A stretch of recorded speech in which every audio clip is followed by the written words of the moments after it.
大家好，歡迎嚟到流感疫苗教室。希望今日呢個講座可以為大家增進多啲流感疫苗嘅知識。地區康健中心鼓勵市民訂立專屬嘅健康人生計劃，按年齡、性別、唔同人生階段去制定個人化嘅健康計劃，當中包括疫苗接種、建立健康生活模式、慢性疾病同癌症篩查等等。而疫苗接種亦都係重要一環。季節性流行性感冒，簡稱流感，係由流感病毒引致嘅急性呼吸道疾病嚟㗎。其中最常見嘅甲型流感病毒有 H1N1 同 H3N2 呢兩種。雖然大家可能對發燒、咳嗽、喉嚨痛同流鼻水呢啲流感病徵都好熟悉，但係對於長期病患者、幼童及長者呢啲體弱人士嚟講，流感可以係一種嚴重疾病，一旦感染，可能出現嚴重併發症，危及性命㗎。流感病毒可透過唔同嘅方式，例如飛沫同接觸傳播。佢嘅潛伏期大約1至4日，患者喺病發前約1日至病發後5至7日內都可以傳染俾其他人。如果係幼童或免疫功能嚴重受損嘅人，呢段時間可能會更加長。當我哋患上流感時，我哋應該要有充足休息，飲多啲水，避免外出返工或返學。如果症狀持續或惡化，就要去睇醫生啦。一般嚟講，抗生素只係針對細菌感染，而非病毒感染，所以係唔會治癒病毒性流感或者加速康復㗎。而抗病毒藥物就可以減輕疾病嘅嚴重程度同埋持續時間。不過要留意嘅係，呢啲藥物必須喺醫生嘅處方下先可以用啊。預防勝於治療。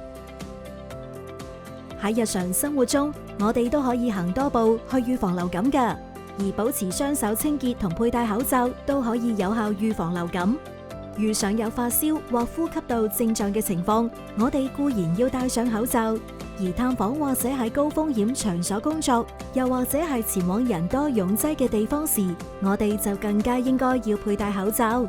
喺接觸口、鼻、眼睛同埋觸摸公共設施前後，都要徹底清潔雙手，亦可以用酒精搓手液清潔雙手，時刻保持手部衛生。當然，要預防流感，最有效嘅方法就係接種疫苗啦。疫苗係可以讓人體嘅免疫系統識別入侵嘅病原體，產生抗體同免疫記憶，幫你打低病毒，同時減低疾病嚴重程度同埋傳播性，保障個人同家人健康。除咗有已知禁忌症嘅人士外，所有年滿6個月或以上嘅市民都應該每年接種流感疫苗。而以下人士更加係符合資格獲免費或資助接種季節性流感疫苗添，包括50歲或以上人士、孕婦、18至49歲長期病患人士、合資格嘅智障或傷殘人士，以及2至18歲以下兒童及6個月至未滿2歲幼兒。居於院舍嘅院友、醫管局長期住院病人、醫護人員，以及家禽業從業員及從事養豬及屠宰豬隻行業嘅人士。流感疫苗有3種，分別係滅活流感疫苗、重組流感疫苗同埋減活流感疫苗。佢哋嘅成分、注射形式同埋適用接種嘅人士都有分別㗎。減活流感疫苗嘅成分含有已氧化嘅病毒，並透過噴鼻形式接種。減活流感疫苗係唔適用於以下人士：正在服用阿士匹靈或水楊酸鹽藥物嘅兒童及青少年，患有哮喘或過去1年有喘息病史嘅2至4歲小童，免疫功能減弱嘅人士，需與免疫系統受抑制人士緊密接觸嘅人群，孕婦，過去48小時內曾服用抗流感病毒藥物人士。而滅活流感疫苗同埋重組流感疫苗都係以注射形式接種。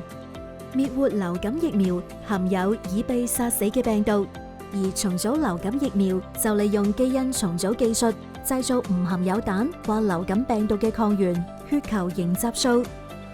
呢兩種疫苗大多適用於6個月以上人士，包括健康人群、孕婦以及有慢性健康問題嘅人士。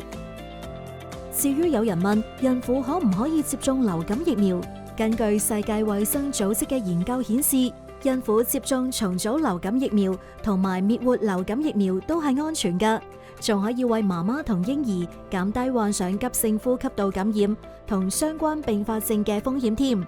不過，另一種含有活性病毒嘅減活流感疫苗就唔適合孕婦接種。如果有咩疑問，記得向醫生查詢啊。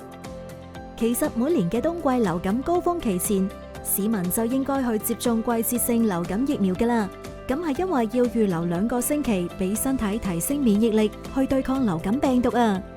而每年流行嘅病毒株都可以唔同，流感疫苗嘅成分都會因此而更新㗎。數據顯示，連續2季度接種流感疫苗，保護效果比僅接種單季度或未接種者更好。而9歲以下兒童首次接種流感疫苗時，應喺首次接種後至少4個禮拜再接種一次。接種疫苗既安全又有效，不過部分接種人士都有可能會出現一啲身體反應。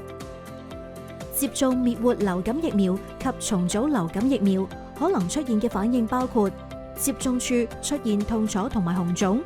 有部分接種人士都可能出現發燒、發冷、肌肉痛同疲倦嘅情況。而接種減活流感疫苗可能出現嘅反應係鼻塞、流鼻水、發燒同埋喉嚨痛。而哮喘患者同患有反覆喘鳴嘅5歲以下兒童接種後，喘鳴嘅風險可能增加。